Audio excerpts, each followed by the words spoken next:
दोस्तों, आप ऐसे व्यक्ति के बारे में नहीं जानना चाहोगे जो कि एक लड़का जिसका नाम नरेंद्र नाथ था, और उस नरेंद्र नाथ को, जो नाम आप पहली बार सुन रहे हो मुझे लगता है, उस नरेंद्र नाथ को आगे चलकर विवेकानंद बना देते हैं। ऐसे व्यक्ति कौन हो सकते हैं? ऐसी महान आत्मा कौन हो सकती है? उस महान आत्मा का नाम है रामकृष्ण परमहंस, जिनकी आज जयंती है।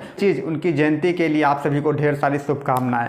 बात करते हैं ये कौन है। तो स्वामी विवेकानंद महाराज अपने गुरु की वाणी यानी रामकृष्ण परमहंस महाराज की वाणी को भारत में, विश्व में प्रकाशित करने के लिए रामकृष्ण मिशन की स्थापना की थी। आप लोगों को पता होगा, ईश्वर कितने ही अनंत क्यों ना हो, कितने ही बड़े क्यों ना हो, अगर वे चाहें तो प्रत्येक व्यक्ति के अंदर स्वयं को प्रकाशित कर सकते हैं। अगर वे चाहें तो ये शब्द इम्पॉर्टेंट है।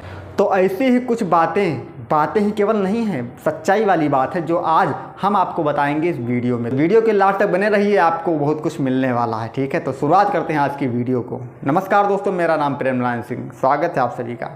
तो महाराज जी की कुछ शिक्षा को हम ग्रहण करें उससे पहले मोटे तौर पर मैं कुछ चीज़ें आपको बता दे रहा हूँ, एक अच्छी लाइन बता दे रहा हूँ। ये महाराज कहते हैं कि आप ऐसा कोई काम ना करें जिससे अपने देश को, अपने घर को, अपने परिवार को कोई गलत मैसेज जाए। बहुत बड़ी बात कही है इन्होंने। इससे क्या होगा? इससे बहुत बड़ा खतरा उत्पन्न हो सकता है। तो ऐसा कोई संदेश, ऐसी कोई जानकारी समाज में ना फैलाएं। और ये बातें मैं नहीं कह रहा, परमहंस महाराज ने अपने शिष्य को ये बात बताई थी। तो इन्हीं के संबंध में एक प्रचलित किस्सा है, बहुत ही शानदार किस्सा। सच में इसको सुनिएगा आप, बहुत ही इंटरेस्ट और रोचक जानकारी आपको मिलेगी। रामकृष्ण परमहंस महाराज एक दिन बैठे हुए थे तो उनके हाथ में माता काली की छोटी सी मूर्ति थी, क्योंकि माता काली के उपासक थे, आप जानते होंगे। तो उनके हाथ में मूर्ति थी और वो मूर्ति के बारे में उनका कहना था कि इस मूर्ति में पूरा ब्रह्मांड समाया है। ध्यान से सुनिएगा मेरी बात को। वह जो मूर्ति थी छोटी सी, बार बार कहते थे कि इस मूर्ति में पूरा ब्रह्मांड समाया है। ऐसे जब समय बीता चला गया तो कुछ विदेशी लोग एक दिन महाराज जी से मिलने आए। मिलने क्या आए? वो आए थे भारत। तो कहीं ना कहीं पता चला उनके बारे में, तो उस मूर्ति के बारे में वो किस्सा उनको सुनने को मिला कि ये मूर्ति में पूरा ब्रह्मांड समाया है, ऐसी बातें कहते हैं। तो क्यों ना चलकर इनसे मिला जाए। अब वो चले गए परमहंस जी के महाराज मिलने के लिए।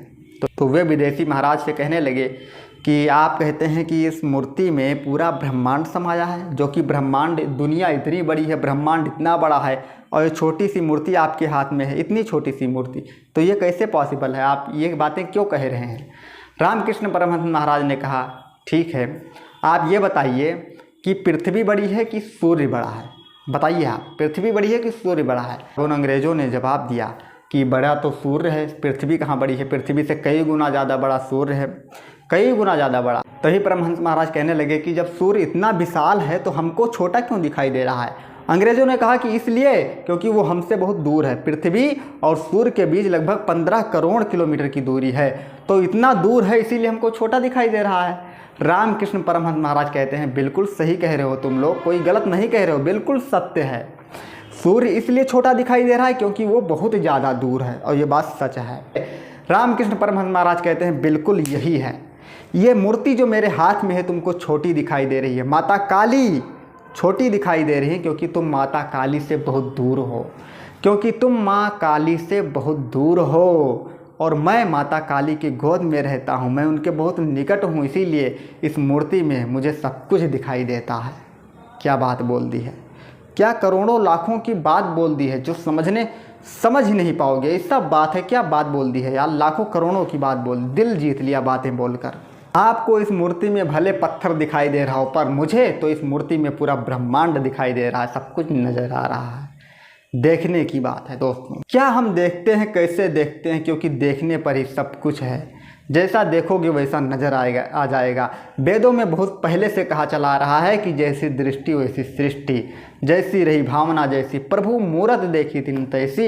इस कहानी का सार तत्व यही है। परमहंस महाराज कहते हैं कि हमारे भीतर जो शक्ति है उससे भी बड़ी शक्ति एक है, जिसको जब हम महसूस करते हैं तब वो हमारे भीतर से प्रकाशित होती है, अर्थात वो भगवान की शक्ति है। और इसको प्राप्त करने का एक ही तरीका है भगवान का भजन, भगवान की भक्ति। इसके द्वारा हम प्रभु को साक्षात्कार कर सकते हैं।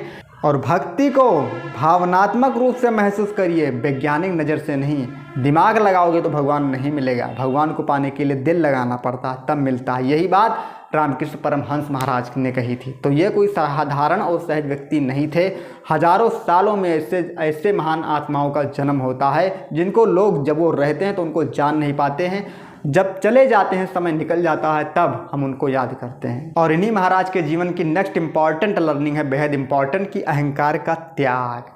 जब भी आप कोई काम करने जाओ तो अपने अहंकार को, अपने मैं को एक किनारे पर पटक दो, क्योंकि जब आपके भीतर अहंकार का वास हो गया, अहंकार को सबसे बड़ी माया बताया गया है, और जब आपके भीतर हृदय में अहंकार भरा है तो उसमें परमात्मा प्रकाशित नहीं हो सकता। वेरी इंपॉर्टेंट बात यही है।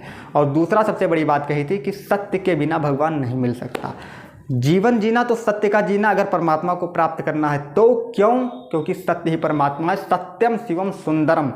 सत्य जब बोलते, सत्य का जीवन जीने से शिव मिल जाते हैं। शिव भगवान मिल गए तो सब कुछ सुंदर हो जाता है। इसीलिए कहा गया सत्यम शिवम सुंदरम। सत्य ही परमात्मा। सत्य का जीवन थोड़ा कठिन हो सकता है, पर सत्य की जीत हमेशा होती है, इस बात को ध्यान रखना। और लास्ट में सबसे बड़ी बात कही कि हमारे समाज और देश का विकास कैसे हो सकता है। रामकृष्ण परमहंस का विश्वास था, स्वयं का विश्वास, कि अगर प्रत्येक व्यक्ति में उच्च कोटि की आध्यात्मिक भावना उनके अंदर आ जाए और उच्च कोटि की भक्ति प्राप्त हो जाए तो समाज का, देश का विकास होना कोई बड़ी बात नहीं है, आसानी से हो सकता है।